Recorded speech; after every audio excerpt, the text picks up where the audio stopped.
March 1, 2015, naging biktima ng malagim na krimen ang kinakasama ni Rose May na si Diosdado Acibes, ang pinsan niyang si Danilo Ramirez, at isang kasamahan sa trabaho na si Adrian Adolco. Rose May, bigyan mo muna kami ng background tungkol sa kaso na ito. Paano ngayon nag-cruise ang landas ng dati mong kinakasama, dati mong asawa, at itong mga suspect na ito? Yung bahay ng kumpare niya, nandun po sa dulo. Okay. Tapos dito sa bandang gitna, may inuman na binyagan. Dumaan sila, nagparinig tong mga nagiinuman. Anong sabi sa kanila? Padaan-daan kayo dito, kala niyo kung sino kayo. Pagbalik nila, doon na sinugod na sila palabas. Alinsunod sa ebidensya, sa dokumento at sa kwento sa'yo, paano napatay yung... Sinaksak po nila. Bali, tinalo muna nila yung tuhod para hindi makatakbo. Ayon sa death certificate ni Diosdado Acibes, multiple stab wounds ang sanhi ng kanyang pagkamatay. Nagkaroon naman ng malaking sugat sa ulo ang kaibigan niyang si Danilo. Buti po, napalingon akong ganun. Nakita ko na nakakamana yung tubong ganun. Hinampas po agad ako rito. Sa ulo, kaya ito yung 6 na tahi. Naligo na po ako ng dugo. Sir, anong kasalanan namin, sir? Buti na isalag ko pa nga pong konti ito eh. Kasi kung hindi ako tumakbo, talagang papatayin din nila.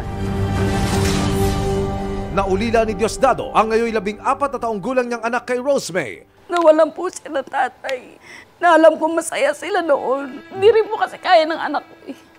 Gaano ba ka-close yung anak ninyo at dati nyong asawa ko? Sobra po. Pag galing yan ng trabaho, maglalaro sila, magbabasketball sila.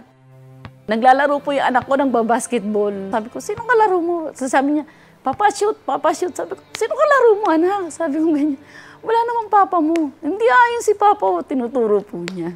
Paano niyo ho napaliwanag sa kanya unang-unang pagkakataon na wala na ho siyang tatay? Sabi ko, anak, napatay na si Papa mo. Pinatay siya. Matapos ang krimen, mabilis na nakatakas ang mga suspect. Kinilala silang sina Erlyn Gubat na siyang padre de pamilya, ang kanyang panganay na si Mark Anthony Gubat, ang pangalawang anak na si Lloyd Arian Gubat, at ang bunsong si Morish Ann Gubat. Sinampahan ng mga kasong murder at attempted murder ang 4 na suspect. Patingin niya ho ng warrant of arrest, yung binabanggit niyo sa Ito po. 2 po kasi yung warrant of arrest ko. Nobel.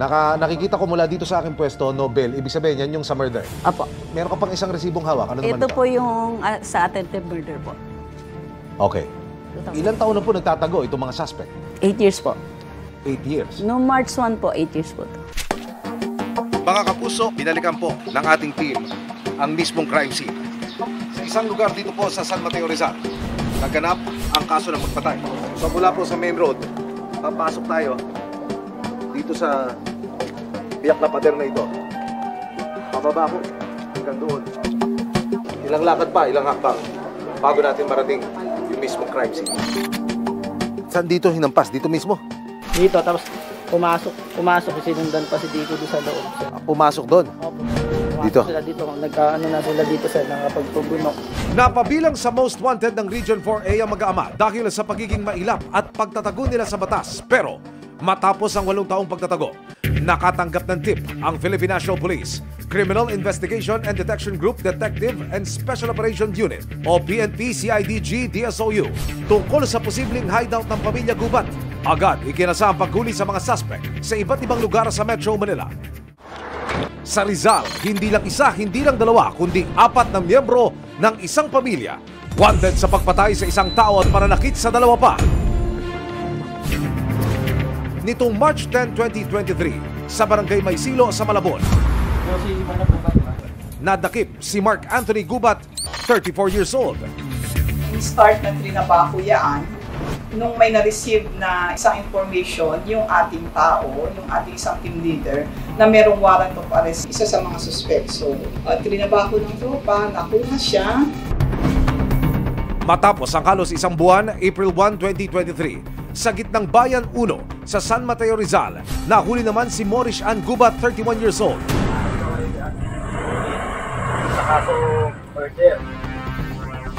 Makalipas ang 2 araw, sa harap naman ng isang eskwelahan sa San Isidro sa Rodriguez, Rizal, naaresto ang ikatlong suspect na si Lloyd Gubat, 32 years old.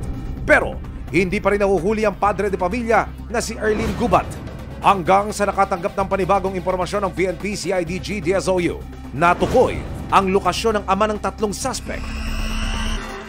April 20, 2023, kasama ang aming team, agad na ikinasang operasyon sa Barangay San Isidro sa Rodriguez, Rizal.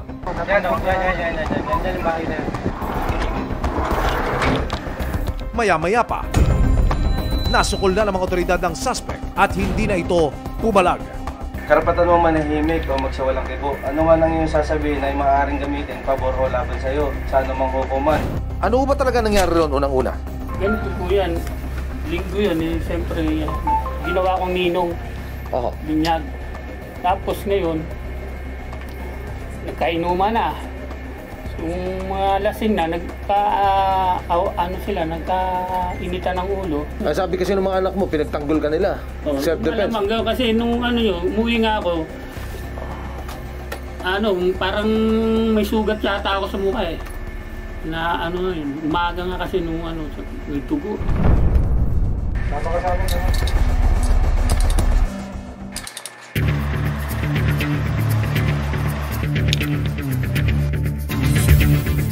Nitong May 2, 2023, nakaharap ni na Rose May at Danilo ang mga suspect. Nakaharap ko rin po kayo sa loob ng 8 taon. Ang tagal niyo akong pinagtaguan. Ikaw si Lloyd Gubat. Di mo ako kilala? Bakit hindi kayo nagpakita sa akin? Takot ito. Takot? Pero yung ginawa niyo, hindi kayo natakot. Yung sa pagpatay sa tao. Hindi niyo sinasadya yung pagpatay sa tao? Alam niyo ba kung anong tama ng tao? Hindi niyo alam? Bakit hindi niyo alam? Hindi po siya sumugod. Wala pong mangyayari. Sumugod? Opo. May witness po kami. Pinalo nyo na lang ako ang unang may tama sa aming tatlo. Naglalakad ako. Ayan, may tama ako. May anak kami maliit pa na pinalaki ko mag-isa. Parang hayop nyo na pinatay yung tao. Alam nyo ba kung gaano kadaming tama ng tao na pinatay nyo? Sasabihin nyo, self-defense na yung ginawa nyo. Bali yung tuhod, basag yung ulo, 10 saksak, tanda-tanda ko lahat. 8 years, 2015. Ang tama niya dito, kutsilyo. Sa likod, 6 may tama na gano'n, tapos maliliit. Dito sa dibdib, 2 maliit. Hindi ko makakalimutan yun. Tanda ko lahat yun. Tapos sasabihin nyo self-defense, hinulog nyo pa sa sapa, hindi nyo nga tinulungan para dalhin sa ospital, para mabuhay pa yung tao. Mamumukha mo ba siya tayo? Ginawa ka akong kasalanan? Lalo na kami siya. Grabe ginawa yun sa amin. Kailangan magdusa kayo sa kulungan. 8 taon, makalipas ang malagim na sinapit ng pagpinsang Diosdado at Danilo, natuldukan na rin sa wakas ang kanilang paghihintay. Nasa likod na ng rekas sa mga suspect na matagal ding nagtago sa batas. Masaya kasi nahuli na sila.